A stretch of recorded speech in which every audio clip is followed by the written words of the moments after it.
Em nosso estudo de hoje está na segunda epístola de Pedro, capítulo 1, versículo 14. Sabendo que brevemente hei de deixar este meu tabernáculo, segundo que também nosso Senhor Jesus Cristo já me tem revelado. E Emmanuel vem comentar na lição 12 do livro Pão Nosso. Pensaste nisso? Se muitas vezes grandes vozes do cristianismo se referiram a supostos crimes da carne, é necessário mencionar as fraquezas do eu, as inferioridades do próprio espírito, sem concentrar falsas acusações ao corpo, como se este representasse o papel de verdugo implacável, separado da alma, que lhe seria, então, prisioneiro e vítima. Reparamos que Pedro dominava o organismo como sendo seu tabernáculo. O corpo humano é um conjunto de células aglutinadas ou de fluidos terrestres que se reúnem sobre as leis planetárias, oferecendo ao espírito a santa oportunidade de aprender, valorizar, reformar e engrandecer a vida. Frequentemente o homem, qual operário ocioso ou perverso, imputa ao instrumento útil as más qualidades de que se acha acometido. O corpo é concessão da misericórdia divina para que a alma se prepare ante o glorioso porvir. Longe da indébita acusação à carne, reflitamos nos milênios despendidos na formação desse tabernáculo sagrado no campo evolutivo. Já pensaste que és um espírito imortal, dispondo na Terra por algum tempo de valiosas potências concedidas por Deus às tuas exigências de trabalho? Tais potências formam-te o corpo. Que fazes de teus pés, de tuas mãos, de teus olhos, de teu cérebro? Sabes que esses poderes te foram confiados para honrar o Senhor, iluminando a ti mesmo? Medita nessas interrogações e santifica o teu corpo, nele encontrando o templo divino.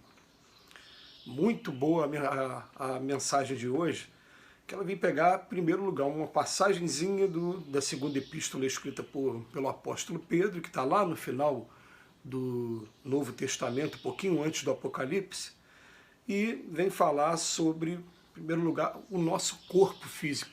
Primeiro, a gente pode falar, né, desse corpo como resultado da evolução antropológica aqui do estudo aqui na Terra. Em primeiro lugar, a gente pode falar sobre isso também, que esse corpo aqui vem sendo construído, segundo os processos evolutivos aí da natureza, por milênios. Inclusive tem gente que fala até em milhões de anos, porque esses dados, essas datas, elas são todas quiméricas. A gente não sabe, na verdade, exatamente quanto tempo levou, mas sabe que tem muito tempo de formação do ser humano. Aquela representação, né, do macaquinho curvado, que aos poucos vai se levantando, vai saindo lá do Australopithecus até chegar no Homo sapiens aqui de hoje, vai mostrando para a gente a evolução que esse nosso corpo aqui proporciona. Porém, é o seguinte, ele vem chamar aqui a atenção no primeiro momento para aquelas pessoas que costumam dizer que a carne é fraca e jogar a culpa única e exclusivamente no corpo que está utilizando, como acontece com muitas pessoas, ou por fraqueza, ou até mesmo por diversão, para poder justificar que não querem empreender nenhum esforço na mudança dos hábitos, dos comportamentos. Ele vem dizer que a carne é fraca e a culpa é do corpo que está utilizando. E a doutrina espírita vem chamar a atenção o tempo todo para a gente de que nós somos espíritos imortais e que eu estou utilizando um corpo agora que tem a epiderme branca e que tem o sexo masculino e que está aqui no Rio de Janeiro, na Baixada Fluminense, né, no Brasil, mas eu posso, como espírito imortal que eu sou, habitar não só nesse planeta, nesse mundo todo, como em qualquer outros mundos onde o Pai me enviar, e posso habitar corpos completamente diferentes desse que eu estou utilizando. Então, não é viajar muito, não, se a gente pegar a inspiração que tiveram alguns autores, como, por exemplo, o que fez o filme Avatar, de mostrar um rapaz que ele estava paraplégico e de repente ele dormia, numa experiência científica, o espírito era transportado para um outro corpo, e lá naquele corpo ele podia andar, podia correr, o corpo era muito maior e tinha capacidades inclusive que ele desconhecia, né? Capacidades que não tem nesse corpo aqui, porque esse corpo aqui, até se for comparar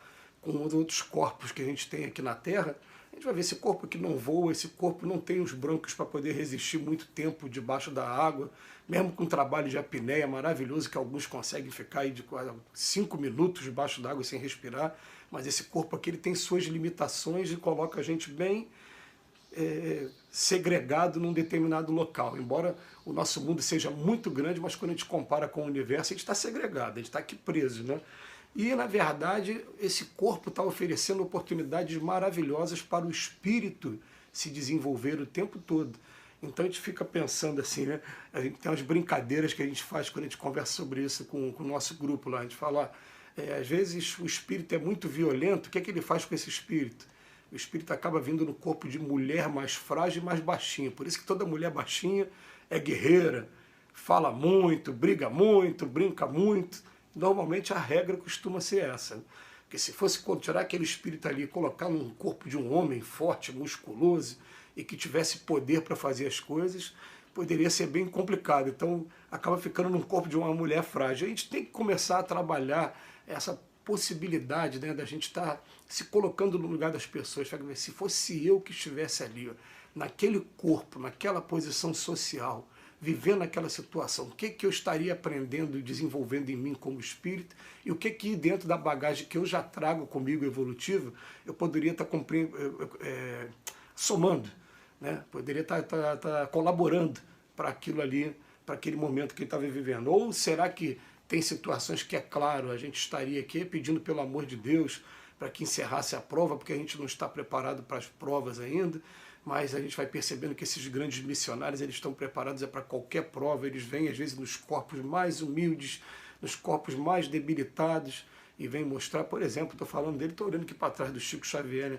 Um corpinho simples de um descendente de negro num Brasil recém-saído da escravidão, trazendo um montão de enfermidade, é o olho com catarata, é problema de angina, mostrando para a gente que não foram as limitações físicas que atrapalharam de desenvolver um grande trabalho e deixar um grande legado para a história da humanidade toda. Não é só para a história do Brasil, é a história da humanidade toda. Então vem mostrar para a gente que o nosso corpo, ele olha só, é um conjunto de células aglutinadas ou de fluidos terrestres que se reúnem sobre as leis planetárias, oferecendo ao espírito a santa oportunidade de aprender, de valorizar, de reformar, de engrandecer a vida. Principalmente da gente entrar em contato nesse intercâmbio aqui com aqueles que também estão encarnados igual a gente e poder nos relacionarmos nessa vida material que a gente está vivendo aqui. Mas a gente lembra que essa vida material, ela é bastante limitada e o objetivo da providência é esse mesmo, é deixar a gente limitado para que a gente possa estar aprendendo algumas virtudes, alguns valores e disciplinando os nossos vícios, que esses vícios, se eles são ou melhor, fazem tanto estrago em um corpo, né, um pequeno, limitado desse jeito, vocês imaginam o que esse vício não fazem quando a gente está num plano maior de liberdade aí de mente, de pensamento, como é quando a gente está desencarnado. Então, ele vem falar, longe da indébita acusação à carne, reflitamos nos milênios despendidos na formação desse corpo aqui também, que é claro, se a gente foi criado um dia simples e ignorante, os corpos que a gente animava lá atrás devem ser muito mais limitados, primitivos, do que esse que a gente tem hoje, já fruto de toda essa evolução antropológica que eu falei no início. Né? Então ele vem no final fazendo aquela perguntinha que a gente deve estar fazendo para a gente diariamente, que resume toda a lição de hoje, gente. O que fazes dos teus pés, de tuas mãos, de teus olhos, de do teu cérebro, né? Você sabe que esses poderes te foram confiados para honrar o Senhor, iluminando a ti mesmo. E não precisa nem, não tem essa exigência nem de ficar o tempo todo olhando para Deus, né? Tem muita gente por aí que se declara ateu, né? Mas ele vem falar para a gente o seguinte, ó, foi feito para honrar a Deus iluminando a ti mesmo. Se eu estiver iluminando a mim mesmo, eu estou honrando a Deus. Ao contrário, se eu estiver maltratando esse corpo, eu vou estar trazendo para o meu espírito todas as consequências do que eu fiz também com o meu corpo e trazendo através das dolorosas provações, dos resgates depois, tendo que consertar tudo que eu deixei para trás, através dessas marcas que a gente deixa no nosso perispírito, no nosso corpo espiritual, que a seu tempo a gente vai ter que consertar, não tem jeito. Foi o próprio mestre que falou que essa geração não passará até que o último iota fosse cumprido. Ele quis dizer que tudo vai ser cumprido da maneira que tem que ser cumprido. Então, essa meditação, o que é que eu faço dos meus pés? Esses meus pés estão servindo para ajudar ou para atrapalhar das tuas mãos? O que é que ela está trazendo para mim com relação à lei de causa e efeito? É a meditação que fica para todos nós a partir de agora. E, mais uma vez, a gente agradece do fundo do coração a essas reflexões que Emmanuel nos proporciona e pede a Jesus que nos ampare e nos impulsione para frente e para o alto.